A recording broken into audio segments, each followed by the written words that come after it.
My name is John Kirtland. I was diagnosed in 2008 with stage 2, I think it was, breast cancer. I was actually having a shower and my right nipple had always been a greyish colour and inverted for many, many years, but I just never paid any attention to it. This particular morning I noticed a very hard lump behind the nipple. I showed that to my wife. In turn, we went down to see my daughter, who sent me off for sonar, x-rays, biopsy. And yes, I was diagnosed with stage 2 breast cancer. Male breast cancer. Male breast cancer. That is something new to me.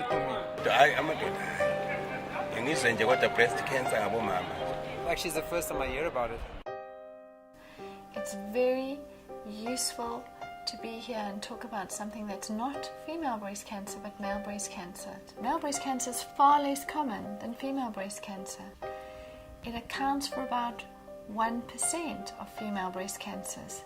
Interestingly, sub-Saharan Africa has a slightly higher incidence of male breast cancer than the rest of the world. It sits at about 2 to 3%. Male breast cancer commonly occurs in men in their 60s, but we have patients as young as in their 40s with male breast cancer. We also see a combination and a mixture of genetics, so it's not all about BRCA1. BRCA2 is more common in male breast cancers, but we see families of people who have all different types of cancers and men with breast cancer. So who's at risk? It's less common if you're a man to be at risk for breast cancer, but men have breasts too. A lot of men have moobs.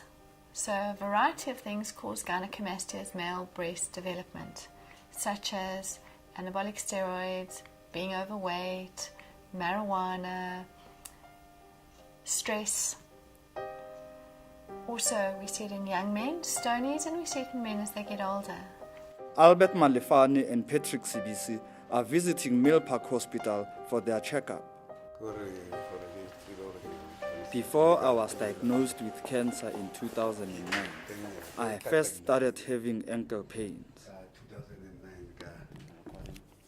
In 2009, in New Year's Eve, I went for a checkup, and then in October, I went for x-rays and they found cancer.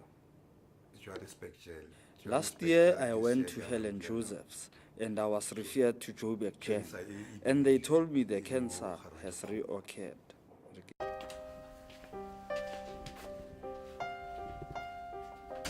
I discovered cancer in 2010. I had this thing that, because we were talking about hormones and I said, hey, it means I've got more genes on the woman's side and all those things. They've got side effects.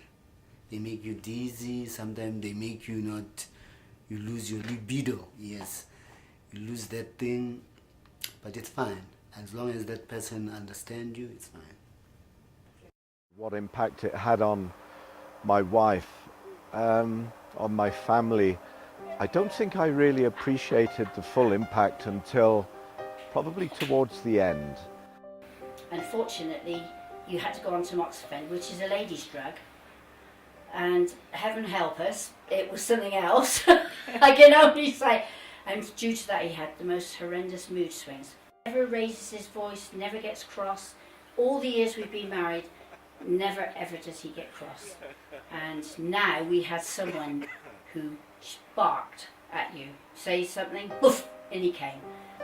It was a little selfish, I think, in hindsight from my point of view.